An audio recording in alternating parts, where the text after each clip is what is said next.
Allez, bonjour à tous, bienvenue dans cette nouvelle vidéo de déballage de boîtes. Aujourd'hui, Mandy Thompson et les cartes de la classe chercheur de la boîte Les Dévoreurs de Rêves. Alors comme vous l'avez constaté, j'ai plus mis en ligne de vidéo depuis 2 ou 3 semaines. J'ai été pas mal occupé, puis j'ai préféré faire des parties qu'enregistrer des vidéos, voilà. Pendant les vacances, j'aurai pas mon micro, du coup je pourrai rien enregistrer. Ce qui fait que là, je vais essayer d'enregistrer un maximum de vidéos.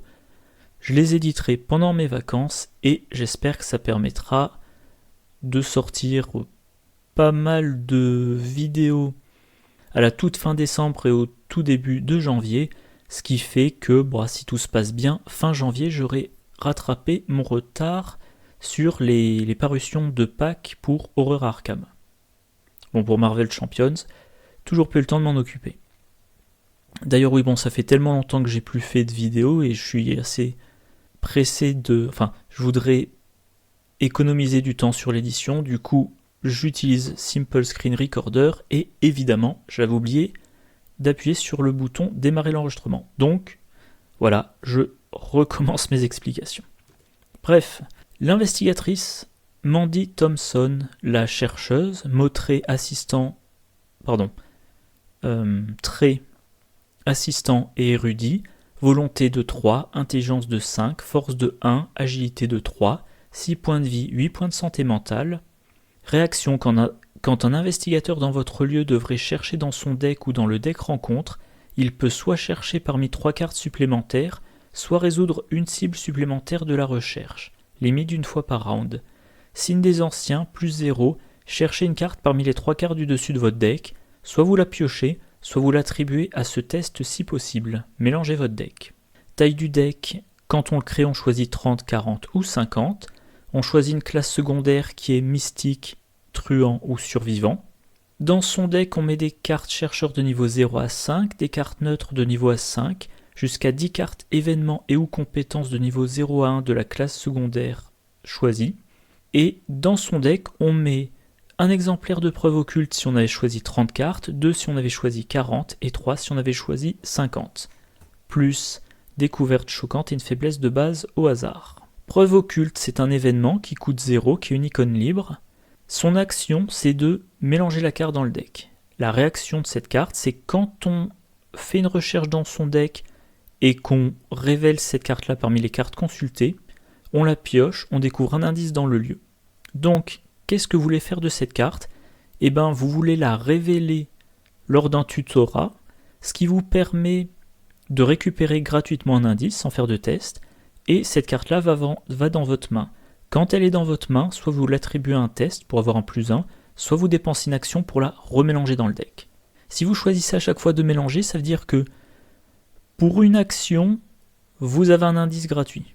Et la récupération lors du tutorat, ça se fait en plus du tutorat, donc c'est pas vraiment une action dépensée. Mettons que vous utilisez le vieux grimoire, vous faites une action pour tutorer, vous avez le résultat du tutorat et en plus l'indice gratuit. Et donc cette carte-là, si vous choisissez 30 cartes, vous avez une carte, la preuve occulte c'est une carte parmi 33. Si vous choisissez 40 cartes, vous en avez 2 parmi 44, et si vous choisissez de faire un deck de 50 cartes, vous en avez 3 parmi 55, si je ne me suis pas planté dans mes calculs. Voilà.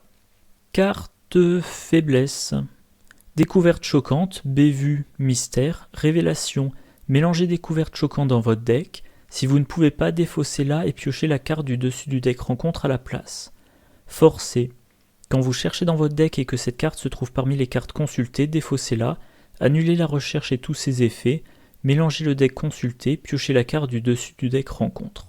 Donc, si vous piochez cette faiblesse, vous la remélangez dans votre deck, ça n'a pas d'effet. La mention, si vous ne pouvez pas la mélanger dans le deck, je suppose, il faudrait vérifier les FAQ, je suppose que la réponse s'y trouve maintenant. Moi, je pars du principe que ça veut dire si vous n'avez plus de deck. Si vous n'avez plus de deck, vous ne pouvez pas mélanger une carte parmi une. Du coup, vous la défaussez, vous piochez carte du dessus du deck rencontre. Maintenant, si vous révélez cette carte-là lors d'une recherche, vous la défaussez et vous piochez la carte du dessus du deck rencontre, ce qui n'est jamais plaisant. Pendant mes premières parties avec Mandy Thompson, que j'ai pas mal joué dernièrement, j'utilisais Monsieur Rook pour essayer de la récupérer le plus vite possible en me disant « Je fais du tutorat pour pas grand chose, comme ça je me débarrasse de ma faiblesse, et quand j'aurai un tutorat vraiment important, il ne sera pas annulé par la faiblesse. » Le problème, ça veut dire que je ne fais pas de tutorat intéressant en début de partie, et je ne suis pas forcément préparé au moment où Découverte Choquante me fait piocher une carte traîtrise. Enfin, une carte du deck rencontre, je veux dire. Donc, à la longue, ça s'avérait être un mauvais choix. Alors, évidemment, la recherche s'annule quand... je le trouve... Voilà, modifier la fiche. Non, c'est pas ça. Que je me souvienne. Voilà, par classe. Donc, les cartes qui ont cherché dans leur texte. Lexique occulte, c'est pas le cas. Voilà, prenons cet exemple documentaliste. Enfin, pardon, je reprends. Mandy Thompson, on la veut essentiellement pour du tutorat. Bon, elle a 5 ans d'intelligence, donc elle enquêtera efficacement. Mais son petit truc, en plus, c'est le tutorat. Du coup, vous allez vouloir mettre beaucoup de cartes qui vous font chercher dans votre deck, ou dans le deck rencontre. Alors, qu'est-ce qu'on a ? On a par exemple... Documentaliste, vous cherchez un soutien livre dans votre deck, et vous le mettez dans votre main. Avec la réaction de Mandy, chercher 3 cartes de plus, ça sert à rien, vous cherchez déjà dans tout votre deck.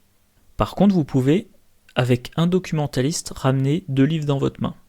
Vous pouvez aussi utiliser le documentaliste pour débusquer la faiblesse. Vu que vous cherchez dans tout le deck, vous révélez toutes les cartes du deck, et donc il y a forcément la faiblesse. Mais comme je le disais, je suis pas certain que chercher de soi-même à révéler sa faiblesse à trouver sa faiblesse soit une bonne idée. Révélation stupéfiante, alors c'est dans ce pack-là, donc j'en parlerai plus en détail.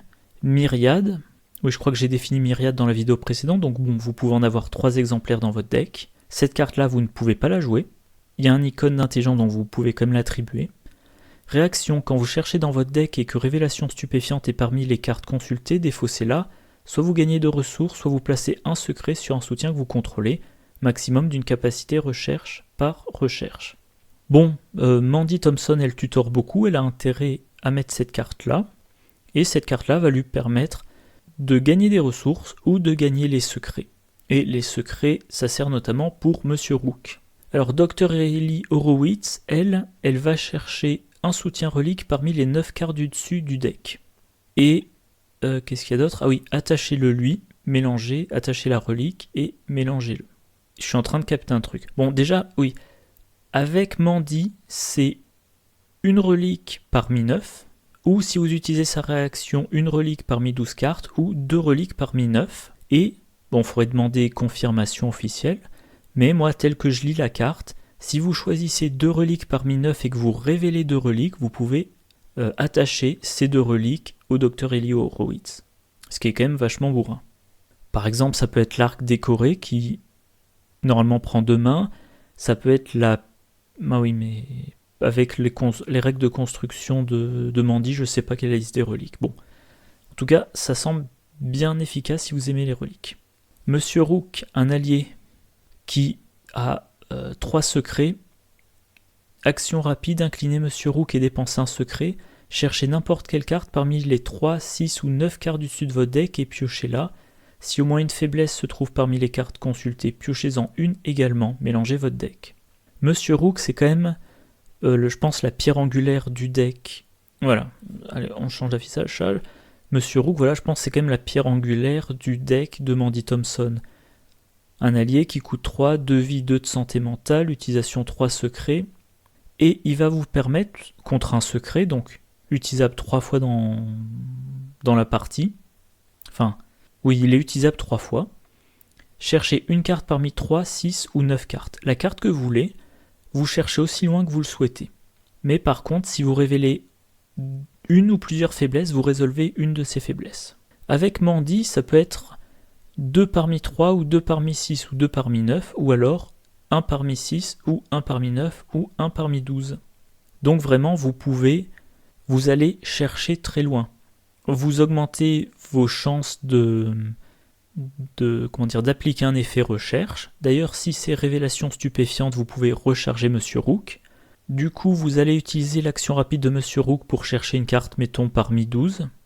Parmi les 12 cartes, vous choisissez de mettre dans votre main la compétence perception. Vous avez révélé... comment ça s'appelle déjà ? Révélation stupéfiante. Voilà, vous avez révélé révélation stupéfiante. Vous la défaussez et vous remettez un secret sur Monsieur Rook. Ce qui fait qu'au final, c'est comme si vous n'aviez pas dépensé de secret du tout. Vous avez mis une carte dans votre main, vous avez défaussé une carte, donc votre deck est plus fin. Voilà, révélation stupéfiante, bon j'en parlais juste avant. Demandez un service. C'est un événement de niveau 0 qui coûte 1. Choisissez un soutien allié que vous contrôlez et renvoyez-le dans votre main. Ensuite, cherchez un soutien allié parmi les 9 cartes du dessus de votre deck et jouez-le en réduisant de X son coût. X est le coût du soutien allié que vous avez renvoyé dans votre main, mélangez votre deck. Alors petit rappel, Mandy Thompson, sa réaction s'applique à un investigateur dans le lieu. Donc, soit Mandy Thompson joue demande un service, par exemple sur Monsieur Rook parce qu'il a plus de secret, soit c'est un autre investigateur dans le lieu qui le joue, et ben vous allez chercher soit votre allié plus loin, soit vous pouvez aller chercher 2 alliés. Mettons que Mandy Thompson est dans le même lieu que Léon Anderson. Léon Anderson a plein d'alliés dans son deck, a priori. Il renvoie, je sais pas moi, l'aventurier dans sa main. Il cherche 2 alliés parmi les 9 cartes du dessus de son deck. Il trouve 2 flics en patrouille. Il met les 2 flics en patrouille gratuitement. Bon, ensuite à vous de voir si vous préférez vous assurer de mettre un allié ou tenter d'en mettre 2 et prendre le risque d'en mettre aucun. Bon, sac à dos, soutien, qui occupe un emplacement de corps qui coûte 2. Réaction après l'entrée en jeu du sac à dos, cherchez jusqu'à 3 cartes ravitaillement ou objet non faiblesse parmi les 6 cartes du dessus de votre deck et attachez-les face cachée au sac à dos. Mélangez votre deck. Vous avez le droit de jouer les cartes attachées au sac à dos comme si elles étaient dans votre main. S'il n'y a aucune carte attachée au sac à dos, défaussez-le.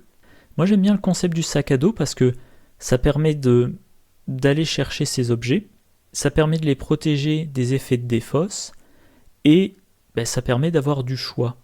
Par exemple, dans un deck gardien, c'est toujours pratique d'avoir sous le sac à dos la Thompson 45, qui occupe 2 emplacements de main, et de ne la jouer qu'au moment où l'arme qu'on a en jeu, par exemple, n'a plus de munitions. Éventuellement, dans votre sac à dos, vous avez une machette et un 45 automatique. Pendant la phase de mythe, l'autre investigateur pioche une créature qui est plus sensible aux armes à feu, et vous jouez votre arme à feu et vous attaquez. Ça peut vous permettre de choisir au dernier moment l'objet. Bon, le truc c'est que 3 cartes parmi 6, moi j'ai rarement pu utiliser le sac à dos à son plein potentiel. Souvent, je récupérais une carte, voire 2.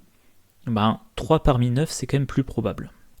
Anna Caslow, donc un allié, qui a un soutien de niveau 5. Anna Caslow, c'est un soutien de niveau 4 qui coûte 3, qui occupe un emplacement d'allié. Vous possédez 2 emplacements de tarot supplémentaires. Réaction, quand la partie débute, si Anna Caslow est dans votre main de départ, mettez-la en jeu. Réaction, après l'entrée en jeu d'Anna Caslow, cherchez un soutien tarot dans votre deck et mettez-le en jeu. Avec Mandy Thompson, vous cherchez 2 soutiens tarot dans le deck. Voilà. Sachant que Mandy Thompson elle-même, elle n'a accès qu'au tarot chercheur. Mais bon, si elle arrive à jouer Anna Caslow, elle a 3 emplacements de tarot, elle va chercher ces 2 tarots chercheurs et elle les met en jeu gratuitement, ça fait qu'elle passe à 7 d'intelligence. Bon, beaucoup d'expérience, un allié fragile, mais c'est un gros boost. Alors, voilà, donc là, ArkhamDB. Mandy Thompson, bon, c'est une chercheuse de base. Elle est de la classe chercheur, c'est une bonne enquêtrice. Elle a quand même avec son effet de tutorat, elle a un petit côté soutien. Donc, je pense qu'elle est idéale à 3 ou 4 investigateurs. Moi, ce sont des combinaisons que je joue très rarement. Je l'ai joué à 2 joueurs, enfin à 2 investigateurs tout le temps. Et pour autant que je m'en souvienne, tout le temps en duo avec Tommy. Parce que Tommy voulait qu'il puisse jouer ses soutiens. Du coup, les tutorer, c'est très intéressant. Du coup, voilà, j'ai fait quelques essais et de mémoire, ça c'est un des decks auquel j'avais abouti. Je pense que là c'est bien cadré. Donc voilà, Mandy Thompson, j'avais mis 40 cartes en duo avec Tommy, et à ce stade-là, j'étais arrivé à 12 points d'expérience. Rapidement, qu'est-ce qu'il y a de particulier à dire? Bon, Loop, c'est un classique. Manuscrit narcotique, ça utilise des secrets. Or, Mandy Thompson, vous pouvez lui mettre de quoi recharger les secrets. Et je la fais rapidement. Ça permet d'éviter de révéler des jetons KO pour les tests. Ce qui, a priori, permet de les réussir. Voilà. Le vieux grimoire, ça doit être la première carte de tutorat qui est sortie. Une action, on l'incline, on choisit un investigateur dans le lieu, il cherche une carte parmi 3, il la pioche et mélange les cartes restantes dans son deck. Avec Mandy, ça peut être une action pour piocher 2 cartes parmi 3, ce qui est quand même bien. Je veux dire, c'est de la pioche rapide. Et ça, le gros avantage, c'est qu'on choisit un investigateur. Il y a beaucoup d'effets de tutorat, c'est vous cherchez dans votre deck. Là, c'est vous choisissez un investigateur et cet investigateur cherche dans son deck. Donc là, par exemple, soit Tommy va dire, bon, j'ai pas d'allié en jeu, du coup je cherche une carte parmi 6 pour trouver un allié. Soit il va dire, je suis bien installé, mais il me manque des cartes compétences en main, j'en choisis 2 parmi 3. Enfin, des cartes compétences, des cartes à attribuer à des tests. Sac à dos, tout simplement parce que dans le deck, il y a 2 loops, il y a un manuscrit, il y a 2 vieux grimoires, il y a les 3 segments d'Onyx, et je crois que c'est bon. Du coup, ça fait pas mal d'objets. Milan Christopher, classique, pour quand même enquêter avec 6, très efficace. Monsieur Roux, comme je l'ai dit, c'est la pierre angulaire du deck, pour tutorer efficacement et de façon répétée. Segment d'Onyx, dont je parlerai plus loin dans la vidéo. Alors, comme elle tutore les 3 exemplaires dont on a besoin, elle va, a priori, elle ne devrait pas avoir trop de mal à les récupérer, et ensuite ça met en jeu le pendentif de la reine, j'en parlerai plus tard, qui permet quand même pour une action rapide de faire d'avoir des effets sans test très efficaces. Travail de terrain, moi j'en mets souvent dans mes decks chercheurs. Charisme, bêtement pour avoir Milan Christopher et Monsieur Rook en même temps. Études supérieures, c'est toujours bien. Comme Mandy Thompson, quand elle fait une action tutorale, elle peut piocher 2 cartes. Normalement, elle aura toujours 5 cartes en main.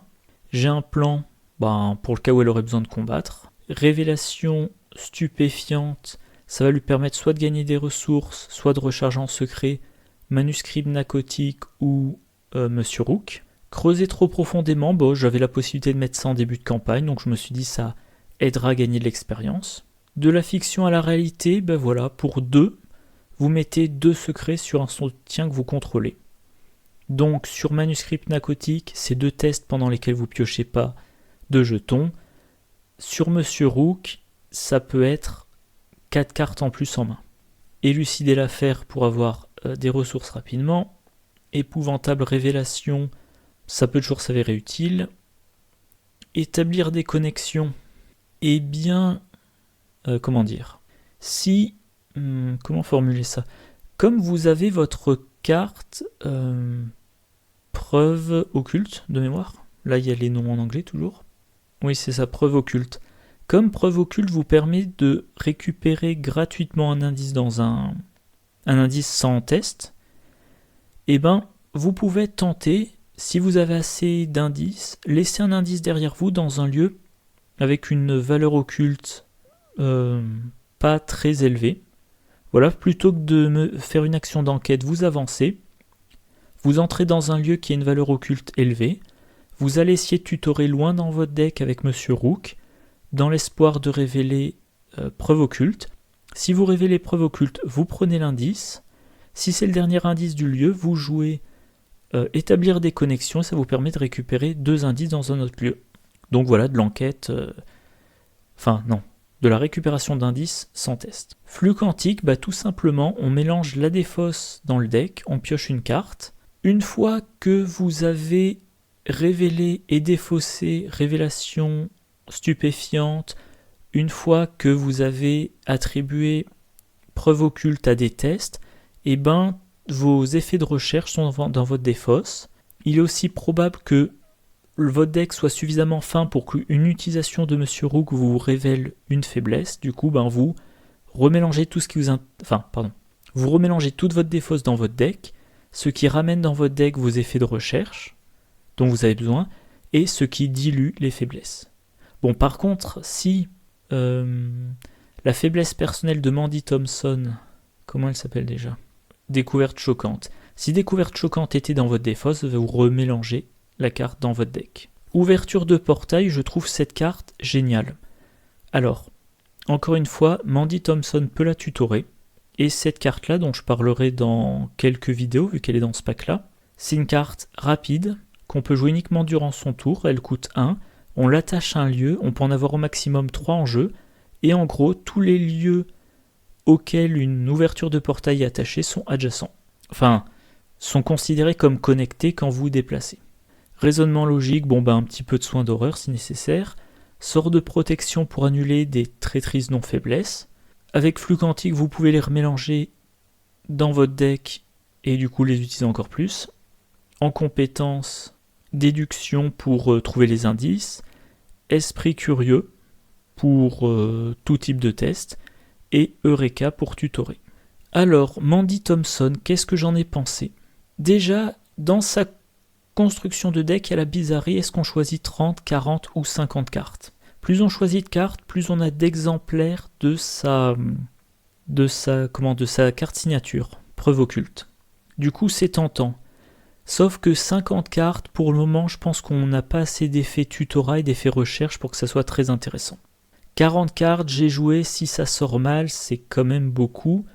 Le problème, c'est que 30 cartes, moi, quand je joue Mandy Thompson, je suis vraiment tenté de jouer les myriades, tenté de jouer 3 exemplaires de segment d'Onyx, 3 exemplaires de révélation stupéfiante, 3 d'ouverture de portail.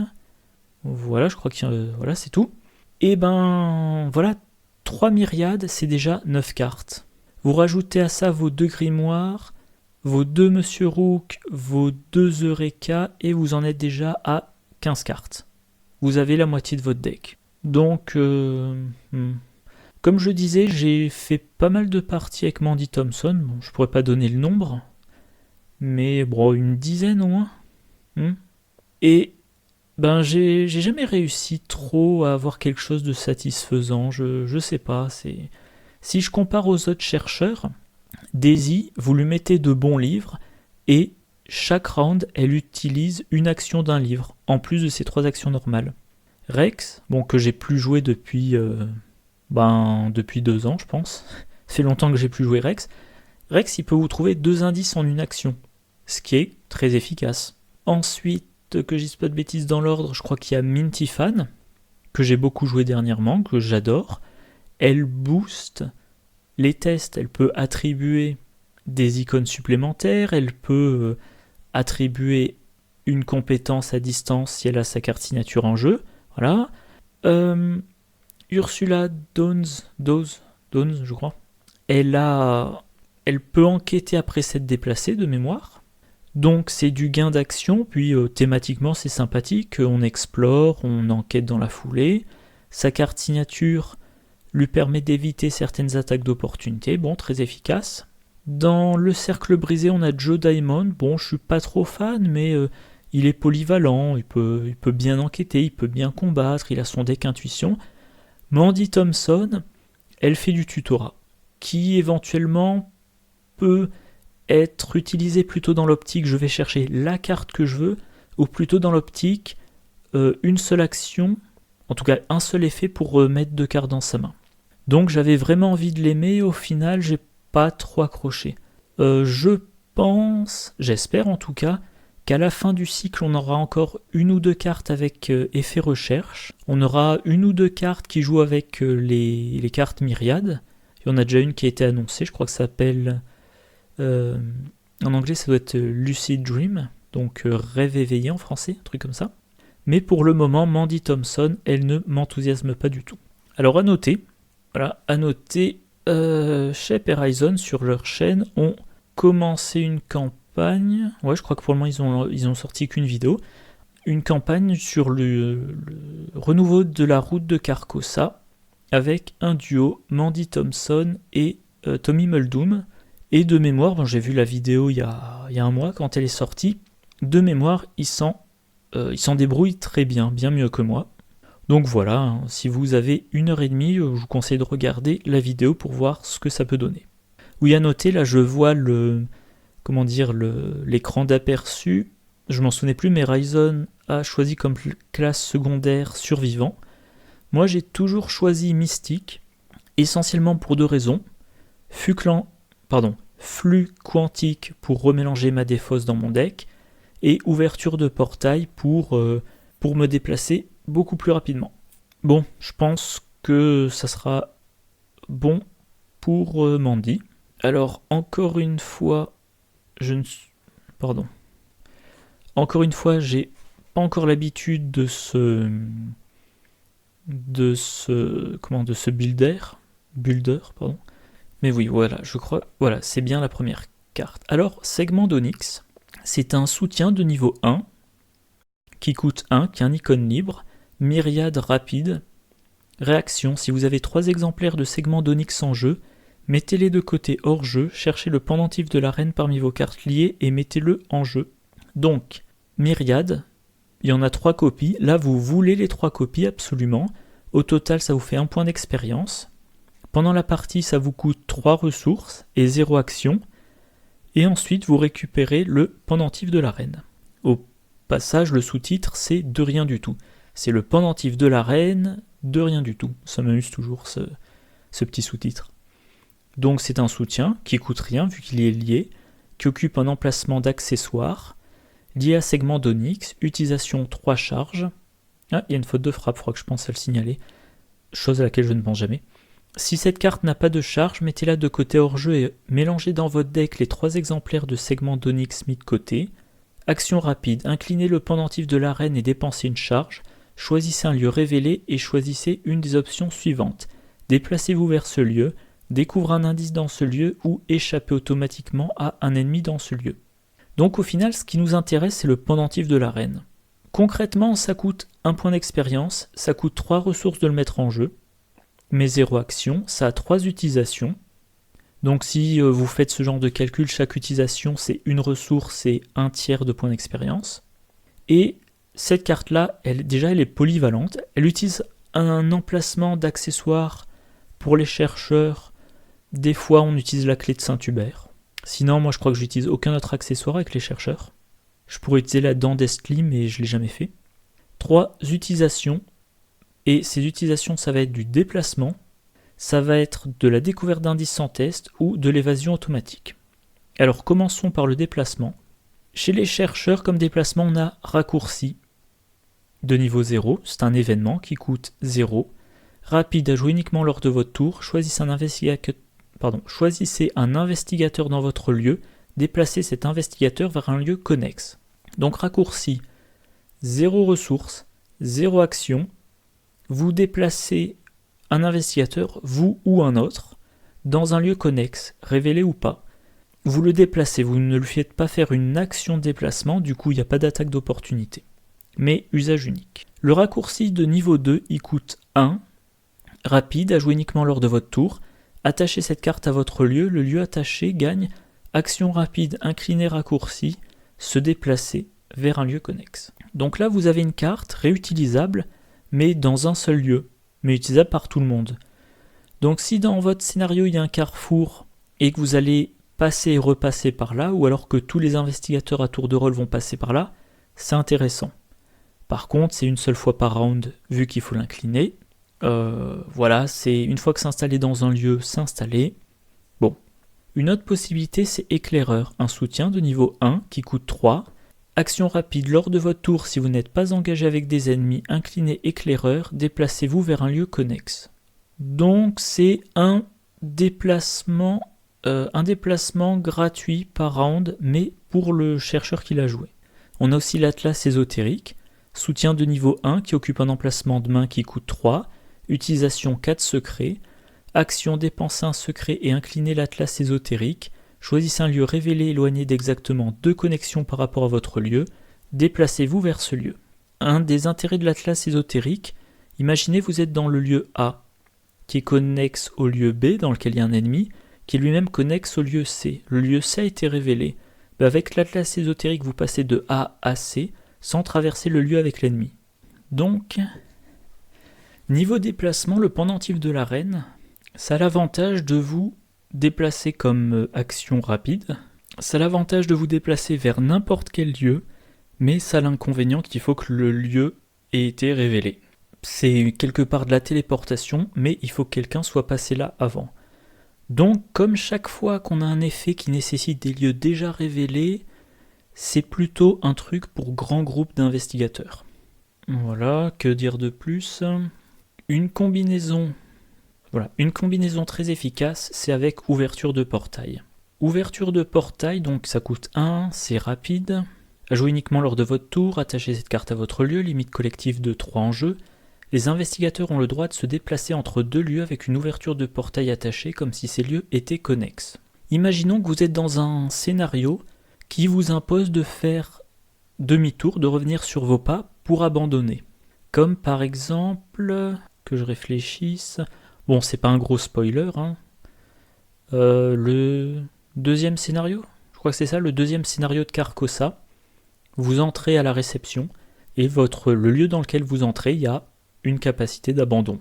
Et bien, dans ce genre de scénario, idéalement, avant de quitter le lieu de départ, vous jouez une ouverture de portail, bon, idéalement, mais en tout cas, vous avancez, vous explorez les lieux les uns après les autres, et quand vient le moment de partir, d'abandonner, et ben, votre chercheur, alors, pour avoir la combinaison pendentif de la reine et ouverture de portail, il faut...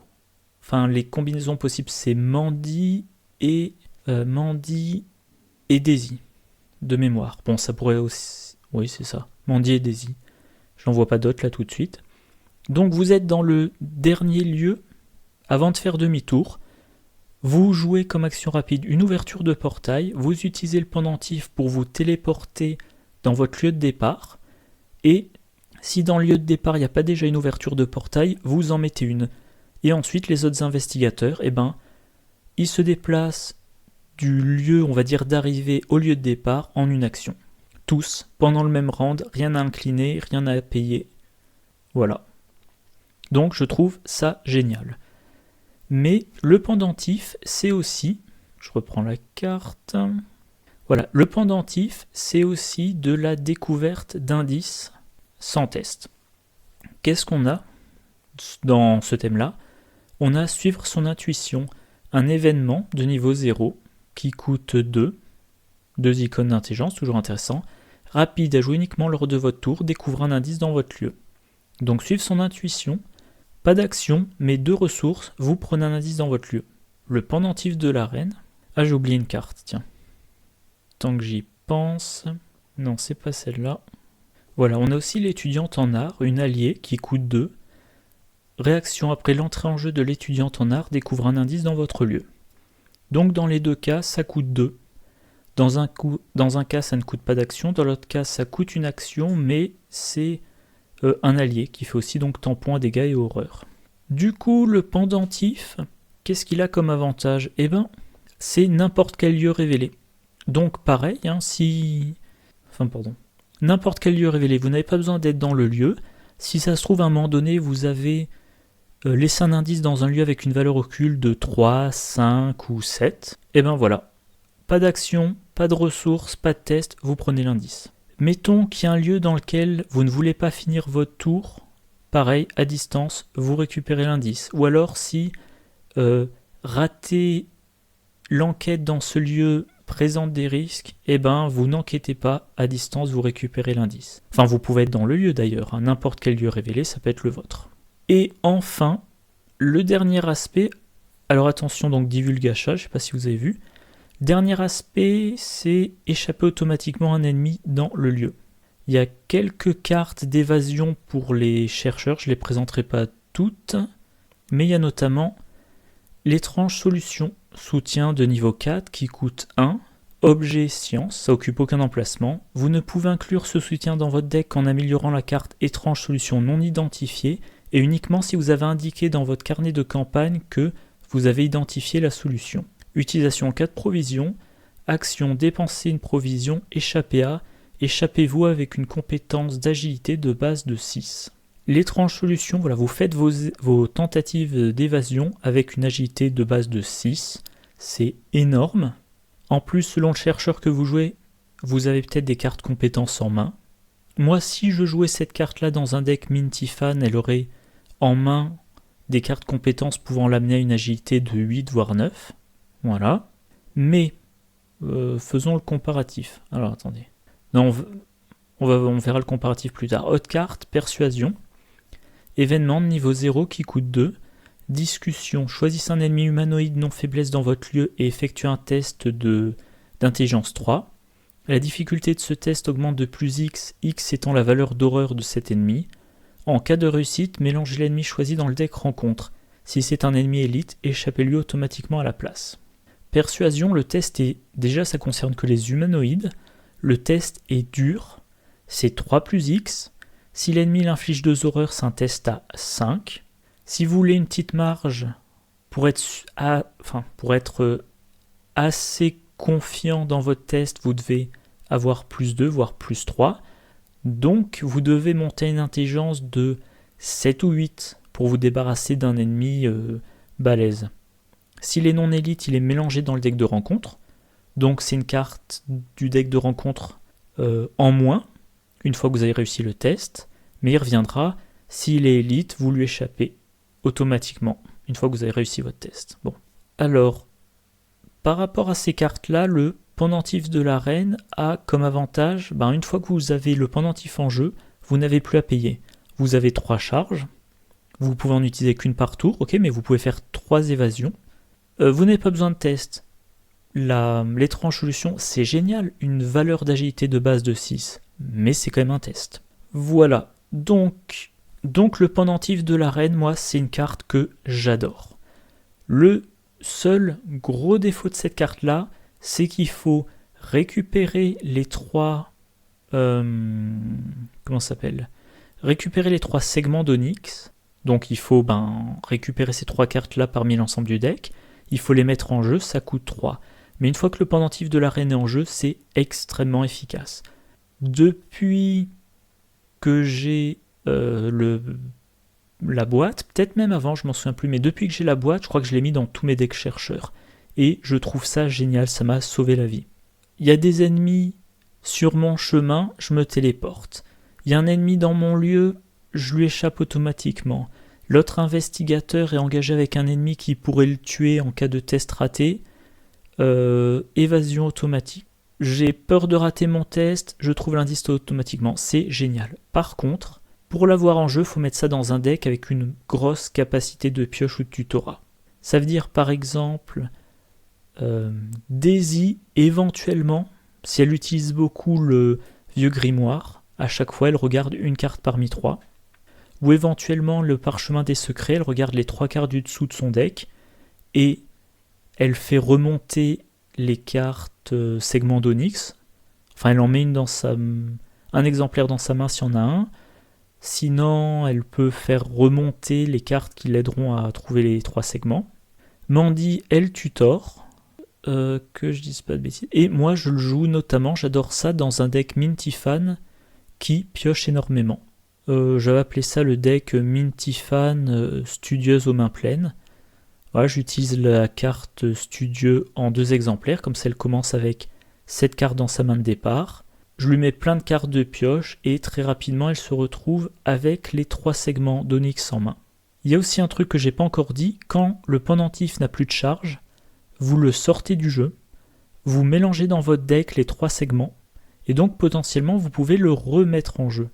Par contre, de nouveau, il faut retrouver les 3 segments, il faut les rejouer. Mais si vous avez un deck qui pioche énormément et que vous avez bien affiné, aminci, votre deck, il est possible que vous ayez vos 3 segments d'Onyx parmi 6 cartes. Et si vous avez un deck conçu pour, vos 3 cartes parmi 6, ça se retrouve facilement. Mandy avec Monsieur Rook, elle dit je cherche 2 cartes parmi 6, elle prend 2 segments d'Onyx dans sa main. Il reste plus que 4 cartes. Et là, elle utilise le vieux grimoire. Enfin, phase d'entretien, elle pioche une carte, il en reste plus que 3. Ensuite, elle utilise le vieux grimoire. elle a son troisième segment, elle remet en jeu le pendentif. Bref, une carte géniale. À noter, dans un deck Daisy, vous pouvez jouer Recharge. Événement de niveau 2 qui coûte 0. Choisissez un soutien sort ou relique contrôlé par un investigateur dans votre lieu et révélez un pion chaos pris au hasard dans la réserve du chaos.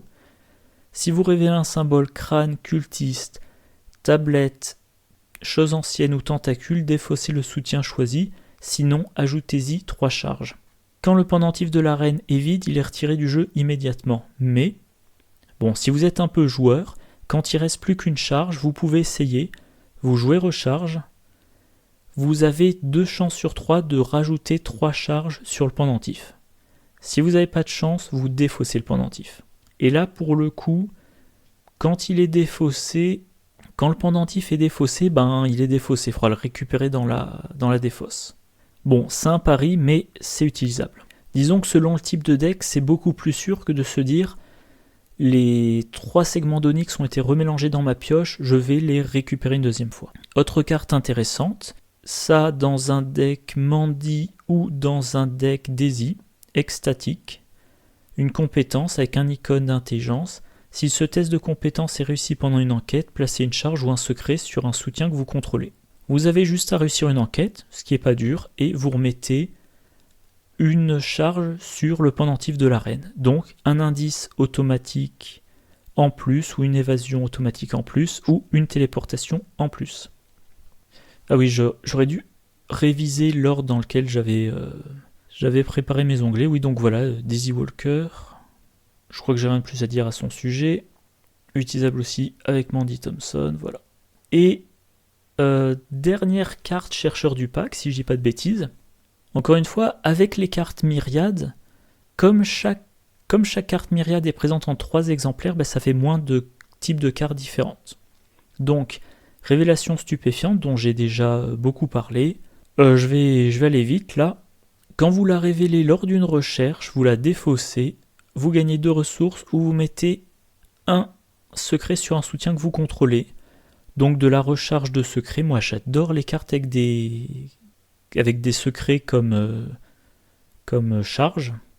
En général, elles ont des effets très forts, limités par le nombre de secrets, mais très forts. Donc quand on peut les recharger, en général, c'est génial. C'est plus du deck fun que du deck ultra compétitif, mais moi c'est le genre de choses que j'aime faire, me dire je fais un deck secret, et ensuite je vois quelle carte j'arrive à rentrer dedans pour être le plus efficace possible. Et si je dis pas de bêtises, on va vérifier. La carte 24, c'est du truand. Donc oui, on a fait le tour. Alors que je vérifie comment ça marche déjà ce truc. Oui, voilà. Donc dans ce pack, Mandy Thompson, elle a 5 d'intelligence, donc elle va être très bonne en enquête. Elle peut tutorer. Ça va être très bien en association avec des investigateurs qui sont à la recherche de cartes bien spécifiques. Par exemple, Tommy Muldoon pour qu'il ait Becky, ou alors pour aider Tommy Muldoon ou Léon Anderson à avoir leurs alliés en jeu, choses comme ça. Bon, moi je l'ai testé, j'avais vraiment envie de l'aimer, pour le moment j'ai pas réussi. Je pense que je lui redonnerai sa chance quand il y aura plus de cartes avec un effet recherche. Comment c'est rangé ? J'espère que je vais rien divulgacher. Voilà. Segment d'Onyx et pendentif de la reine, l'association des deux, j'ai envie de vous dire, c'est génial si vous arrivez à le jouer. Bon, c'est le cas de toutes les cartes évidemment, mais étant donné qu'il vous faut dépenser 1 XP, mettre les 3 segments d'Onyx dans votre deck, c'est-à-dire sortir 3 cartes de niveau 0. Si vous n'arrivez pas dans votre partie à sortir le pendentif, vous serez quand même assez agacé.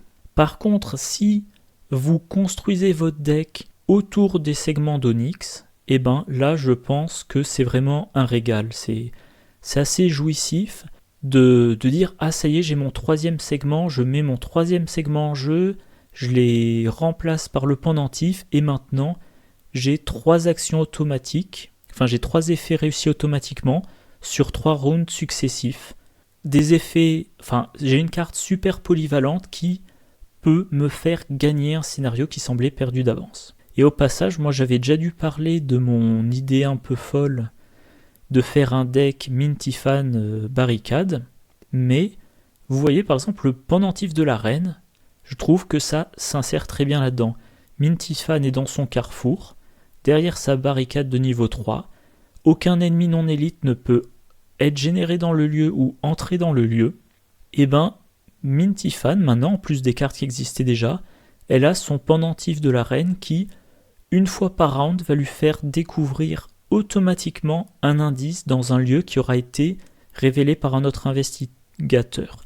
Autre investigateur qui n'a pas dépensé des actions pour tuer les ennemis engagés avec Mintifan, vu qu'a priori aucun ennemi n'est engagé avec elle parce qu'elle est derrière sa barricade. Et si jamais un ennemi élite entre dans le lieu ou est généré dans le lieu, et ben le pendentif de la reine, il vous fait une évasion automatique. Ça vous permet de tenir le temps qu'un combattant arrive à la rescousse, ou ça vous permet de sortir de votre lieu avant que l'élite ne soit redressée. Voilà. Alors je pense pas que je ferai un deck comme ça de sitôt, parce que mine derrière sa barricade, je l'ai déjà fait. Mintifan, là j'ai fait je pense une dizaine d'actions avec... une dizaine de parties avec elle au cours des 2 dernières semaines. Donc j'aurais probablement envie de changer. Mais j'y penserai un jour. Voilà, révélation stupéfiante. Un effet de recherche, du gain de ressources ou du gain de secret sans avoir à effectuer une action spécifique pour jouer la carte, vu que l'effet ne marche que lorsqu'on révèle lors d'une action tutorat. C'est génial dans un deck qui fait du tutorat. Donc pour moi, pour le moment, uniquement dans un deck Mandy Thompson. Bon bah voilà, c'est tout pour cette vidéo. Encore une fois, d'après YouTube, j'ai pas regardé la date exacte, mais ça fait 2 semaines au moins, donc je pense que mercredi 17, ça fera 3 semaines que j'aurai pas mis de vidéo. Là on est le dimanche 15 décembre. Voilà, j'ai enregistré cette vidéo, j'ai essayé de choisir un moyen de me simplifier, de me simplifier l'édition, j'essaierai d'éditer vite. Si je n'ai pas trop mal à la gorge, j'enchaînerai sur la vidéo de Tony Morgan. Voilà, j'aimerais bien vraiment que j'aimerais bien qu'à la fin de la première semaine de janvier, j'ai fini Les Dévoreurs de Rêves, histoire de rattraper un petit peu mon retard. Voilà, j'espère que la vidéo vous a plu. J'espère que vous l'avez trouvée aussi intéressante que d'habitude. Moi, ça m'a fait un peu bizarre. C'est dingue à quelle vitesse on perd ses habitudes. Donc voilà, moi je vous souhaite, une bonne journée, une bonne soirée, de bonnes vacances, bon repas de famille, selon les cas. Et je vous dis à la prochaine. Au revoir.